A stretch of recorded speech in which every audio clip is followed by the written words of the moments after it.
नमस्कार, welcome to stock infuse. दोस्तों, इस वीडियो में हम लोग अडानी पावर के ऊपर में डिस्कस करेंगे क्योंकि स्टॉक में लगातार गिरावट हो रही है। तो जो भी इन्वेस्टर हैं इस कंपनी में परेशान हो रहे हैं। दोस्तों, आगे बढ़ने से पहले अगर आपको वीडियो पसंद आता है तो वीडियो को लाइक कर दीजिएगा। रेगुलर अपडेट्स के लिए चैनल को सब्सक्राइब कर लीजिएगा। दोस्तों, डिस्कस करने से पहले कि स्टॉक में क्यों गिरावट हो रही है और हमें क्या करना चाहिए, उससे पहले हम लोग फटाफट कंपनी के फंडामेंटल्स को देख लेते हैं। मार्केट कैप 1,16,000 करोड़ का है। एक समय स्टॉक 433 रुपीज पर चले गया था और 52 वीक लो 95 रुपीज है। स्टॉक का price to earning ratio reasonable valuation पर ट्रेड कर रहा है क्योंकि दोस्तों अडानी ग्रुप की जितनी भी अदर कंपनी है उनका प्राइस टू अर्निंग रेशियो बहुत ही ज्यादा देखने को मिलेगा। उस हिसाब से अडानी पावर अच्छे वैल्यूएशन पर ट्रेड कर रहा है, इसमें घबराने वाली बात नहीं है। अब दोस्तों, अगर कंपनी के ऊपर डेट को देखें तो डेट 45,000 करोड़ का है। उसके कंपैरिजन में अगर कंपनी के रिजर्व को देखें तो 20,300 करोड़ का है। अब दोस्तों, पॉइंट को नोट करिएगा कि अभी के समय में आरबीआई इंटरेस्ट के रेट को बढ़ा रहा है। जैसे जैसे आरबीआई इंटरेस्ट के रेट को बढ़ा रहा है वैसे वैसे बैंक का भी इंटरेस्ट रेट बढ़ता जा रहा है। तो अडानी पावर को अपने लोन के ऊपर जितना इंटरेस्ट पे करना होता था अभी उससे ज्यादा पे करना होगा। इसके कारण कंपनी का जो नेट प्रॉफिट है वो हैम्पर करेगा, वो घट जाएगा। इसी के कारण दोस्तों, जब भी इंटरेस्ट का रेट बढ़ता है तो जिस कंपनी के ऊपर ज्यादा कर्जा होता है उनके ऊपर प्रेशर होता है। अब दोस्तों, अगर कंपनी के सेल्स ग्रोथ को देखें तो FY11 में 2000 करोड़ का सेल्स था। नेक्स्ट 4000 होता है, फिर 6000 होता है, उसके बाद सीधा 15,000 करोड़ हो जाता है। सेल्स डबल से भी ज्यादा हो जाता है दोस्तों, ऑलमोस्ट 2.5 गुना। उसके बाद 18,000 करोड़ का होता है, 25,000 करोड़। फिर कंपनी का 2-3 साल सेल्स घट जाता है, फिर 26,000 करोड़। और ट्रेलिंग 12 मंथ के 2 क्वार्टर का ही रिजल्ट आउट हुआ है और कंपनी का सेल्स 36,000 करोड़ तक पहुंच चुका है। तो सेल्स का ग्रोथ देख सकते हैं दोस्तों, बहुत ही मैसिव ग्रोथ देखने को मिलता है। अगर कंपनी के ऑपरेटिंग प्रॉफिट मार्जिन को देखें तो लॉन्ग टर्म में कंपनी का ऑपरेटिंग प्रॉफिट मार्जिन कभी 25 होता है, कभी 35 होता है, लेकिन पिछले कुछ साल से देखें तो ये 30% से ज्यादा नजर आता है। तो कंपनी का ऑपरेटिंग प्रॉफिट मार्जिन पहले काफी फ्लक्चुएटिंग था, लेकिन अभी के समय में थोड़ा स्टेबिलिटी देखने को मिलती है। अगर नेट प्रॉफिट को देखें तो लॉन्ग टर्म में दोस्तों देखिए 513 करोड़ का कंपनी प्रॉफिट कमाती है, 294 करोड़ के लॉस में जाती है, फिर लॉस 2000 करोड़ होता है।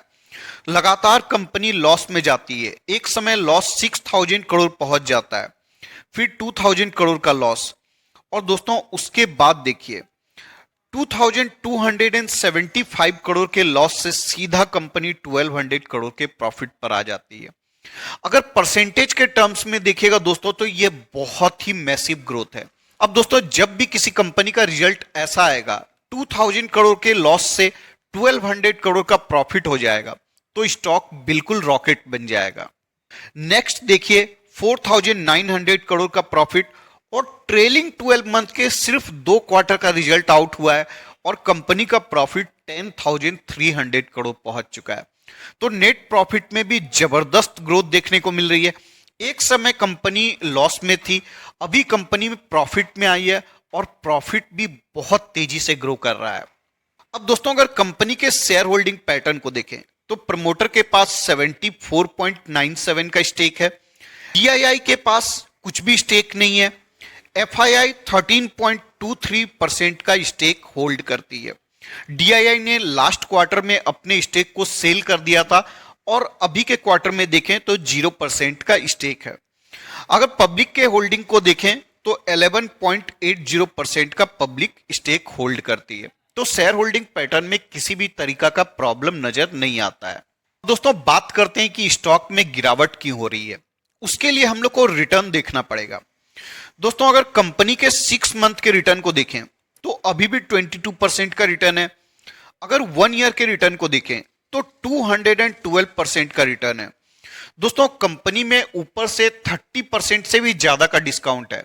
फिर भी स्टॉक 200% रिटर्न प्रोवाइड कर रहा है 1 ईयर में। तो आप समझ सकते हैं दोस्तों, 1 साल में कंपनी कितनी भाग गई थी।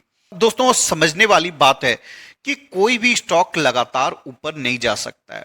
दोस्तों बहुत सारे नए इन्वेस्टर जो हैं वो क्या करते हैं, देखते हैं कि स्टॉक ऊपर भाग रहा है, ऊपर भाग रहा है, ऊपर भाग रहा है, तो अब पकड़ लो, क्योंकि उनको लगता है कि अब स्टॉक में गिरावट नहीं होगी, स्टॉक ऊपर जाते जाते आसमान तक पहुंच जाएगा।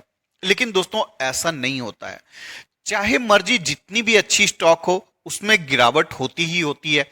और जो कंपनी 1 साल में 300% तक भाग जाए, उसमें 40-50% तक का गिरावट तो बिल्कुल ही नेचुरल है।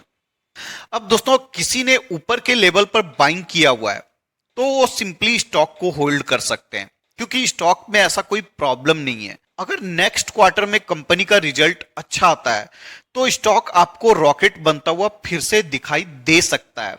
अब दोस्तों अडानी ग्रुप की कंपनी जैसे भागती है वैसे गिरती भी है, जैसे गिरती है वैसे भागती भी है।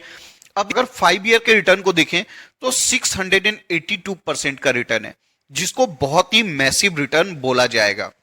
अब दोस्तों अगर किसी ने ऊपर के लेवल पर इन्वेस्टमेंट कर दिया है गलती से, एक तो उनको करना नहीं चाहिए था, अब कर दिया है तो चलिए गलती हो गई है, तो आप स्टॉक को बिंदास होल्ड कर सकते हैं।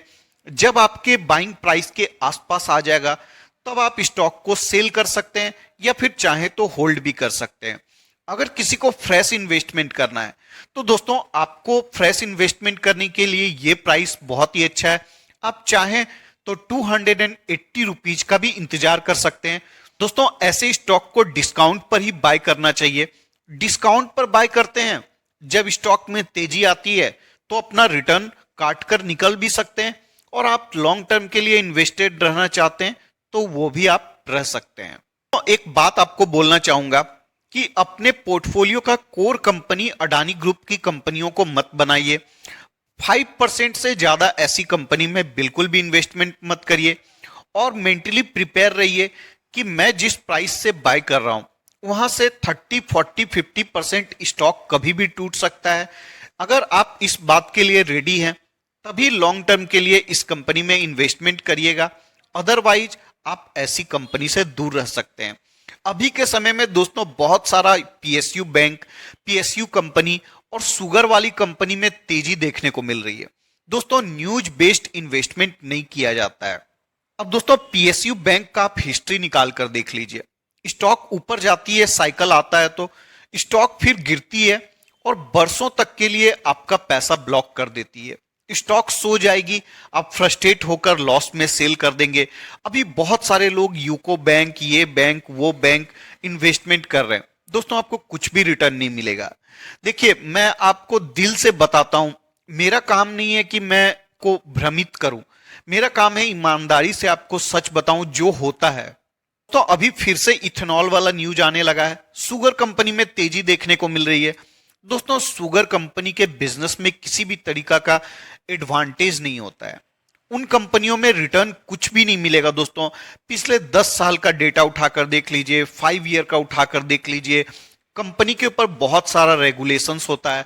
चाहे इथेनॉल आ जाए, ये चाहे कुछ भी आ जाए, दोस्तों वैसी कंपनी में इन्वेस्टमेंट मत करिए। अगर आपको ट्रेडिंग करना है तो आप नीचे के लेवल पर बाय कर सकते हैं, ऊपर के लेवल पर सेल कर सकते हैं, स्टॉप लॉस मेंटेन करके, लेकिन आपको इन्वेस्टमेंट तो बिल्कुल ही नहीं करनी चाहिए। इस वीडियो के डिस्कशन के लिए इतना ही रखते हैं। वीडियो पसंद आए तो वीडियो को लाइक कर दीजिएगा। चैनल आपका ही है, चैनल को सब्सक्राइब कर दीजिएगा। मिलते हैं किसी और वीडियो में, तब तक के लिए धन्यवाद।